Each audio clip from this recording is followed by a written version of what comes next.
በአማራ ክልል ያለው የፋኖና የፌዴራል መከላከያ ሰራዊት ግጭት። በአማራ ክልል ለአንድ ዓመት ገደማ የዘለቀው ጦርነት አሁንም እንደቀጠለ ነው። መነሻው መንግስት የክልል ኃይሎችን መልሶ ለማደራጀት የወሰነውን ውሳኔ ተከትሎ ፋኖ ህልውናዊ አደጋ ላይ ነው በሚል መሳሪያ ለማንሳት ተገዷል። የአሁን ሁኔታ ግጭቱ ከከተሞች ወጣ ብሎ በገጠር መንደሮችና በስትራቴጂካዊ ቦታዎች ላይ ያተኩራል። ፋኖ የህዝብ ድጋፍ አለኝ በሚል የደፈጣ ውጊያ ሲያደርግ፣ መከላከያ ደግሞ ከባድ መሳሪያዎችንና ድሮኖችን በመጠቀም አካባቢዎችን ለመቆጣጠር እየሞከረ ነው። የክልሉ መደበኛ እንቅስቃሴ ተስተጓጉሏል። ትምህርት ቤቶችና የጤና ተቋማት አገልግሎት መስጠት አቁመዋል። በትግራይ በህወሓትና በኤርትራ መካከል ያለው ውጥረት ከትግራይ ጦርነት ማብቃት በኋላ የፕሪቶሪያ ስምምነት አዲስ አይነት ውጥረት ነግሷል። የህወሓትና የመንግስት ግንኙነት ህወሓት በሁለት ጎራ በሊቀመንበር ደብረጽዮን ገብረ ሚካኤል እና በጌታቸው ረዳ የሚመራው ጊዜያዊ አስተዳደር ተከፍሎ የውስጥ ስልጣን ሽኩቻ ላይ ይገኛል። የኤርትራ ሰራዊት አሁንም ድረስ በአንዳንድ የትግራይ አዋሳኝ ድንበሮች ለምሳሌ ኢሮብና ጎሎሞዳ እንደሚገኝ ይነገራል። በፕሪቶሪያው ስምምነት መሰረት ሰራዊቱ አለመውጣቱ ለቀጣዩ ሰላም ስጋት ሆኗል።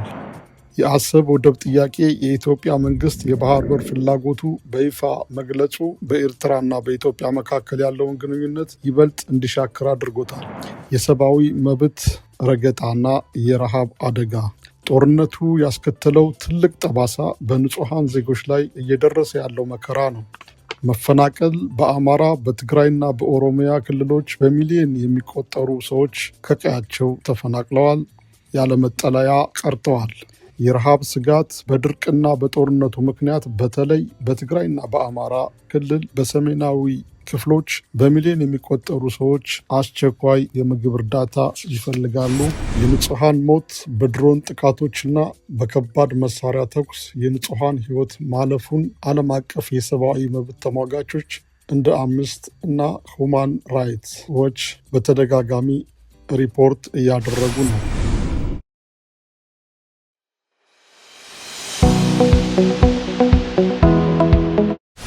አሁን ባለው የኢትዮጵያ ፖለቲካ እጅግ አከራካሪና ሚዛን የሚፈልግ ጉዳይ እንመለከታለን።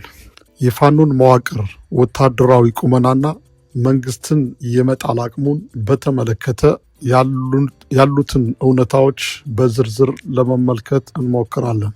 የፋኖ መዋቅር እና አደረጃጀት። የፋኖ መዋቅር እንደ ቀድሞ የተበታተነ ሳይሆን ባለፉት ወራት ወደ አንድ እዝ የመምጣት ጥረቶች ሲደረጉበት ቆይተዋል። በአሁኑ ወቅት በዋናነት በ4 ክፍለ ጦሮች ወይም እዞች ይከፈላል።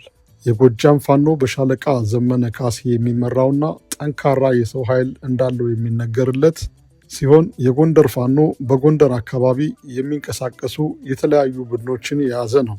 የወሎ ፋኖ በምስራቅ አማራ በኩል ስትራቴጂካዊ ቦታዎችን የያዘ ነው። የሸዋ ፋኖ ወደ አዲስ አበባ ቅርብ በሆኑ አካባቢዎች የሚንቀሳቀስ ቡድን ነው። ምንም እንኳን የአማራ ፋኖ ጠቅላይ መምሪያ በሚል አንድ የጋራ አመራር ለመፍጠር ቢሞክርም አሁንም ድረስ በየአካባቢው ባሉ እዞች መካከል ሙሉ በሙሉ የተዋረድ እዝ ሰንሰለት መኖሩ ላይ ጥያቄዎች ይነሳሉ። የወታደራዊ ቁመናው ጥንካሬና ድክመት።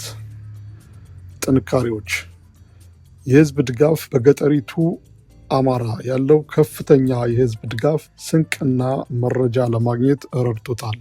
የደፈጣ ውጊያ መደበኛ የመንግስት ሰራዊት በሚያውቀው መልክዓ ምድር ላይ ድንገተኛ ጥቃት የመሰንዘር ብቃት አለው። ከመደበኛ ሰራዊት የተቀላቀሉ አባላት የቀድሞ የልዩ ኃይልና የመከላከያ አባላት ፋኖን መቀላቀላቸው የውጊያ ስልቱን ከፍ አድርጎታል። ድክመቶቹ: የከባድ መሳሪያ እጥረት። ፋኖ በዋናነት በእጅ በሚያዙ መሳሪያዎች AK-47 RPG ላይ የተመሰረተ ነው።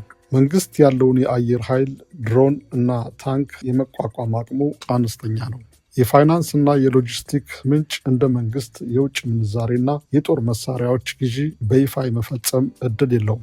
የከተሞች ቁጥጥር ትልልቅ ከተሞችን ገብቶ ለረጅም ጊዜ የመያዝና የማስተዳደር ልምዱ ገና አልተፈተነም፣ አልታየም፣ አልተሞከረም። መንግስትን የመጣል አቅም አለው? ይህንን ለመመለስ ሁለት ዋና ዋና እይታዎች ማየት ያስፈልጋል።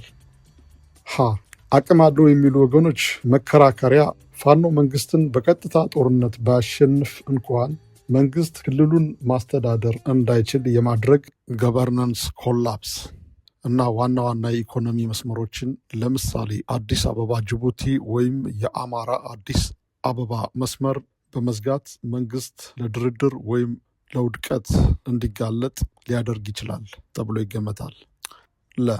አቅም የለውም የሚሉ ወገኖች መከራከሪያ ሀሳብ የፌዴራል መንግስት አሁንም ድረስ የአየር የበላይነት፣ የፋይናንስ አቅምና የዓለም አቀፍ እውቅና አለው። ፋኖ አዲስ አበባን ለመቆጣጠር የሚያስችል የሰው ኃይልና የከባድ መሳሪያ ድጋፍ የለውም። በተጨማሪም በሌሎች ክልሎች ለምሳሌ ኦሮሚያና ትግራይ ያለው የፖለቲካ ሁኔታ ለፋኖ ጉዞ እንቅፋት ሊሆን ይችላል ተብሎ ይታሰባል። ሳጠቃልለው የፋኖ አሁናዊ ቁመና የመንግስት ትልቅ ስጋት እንጂ በአጭር ጊዜ ውስጥ መንግስትን የመገልበጥ አቅም አለው ማለት በጣም ይከብዳል። ጦርነቱ በዚህ ከቀጠለ ግን አገሪቱ ወደ ከፍተኛ የኢኮኖሚ ውድቀትና የጸጥታ መላላት ማምራቷ አይቀሬ ነው።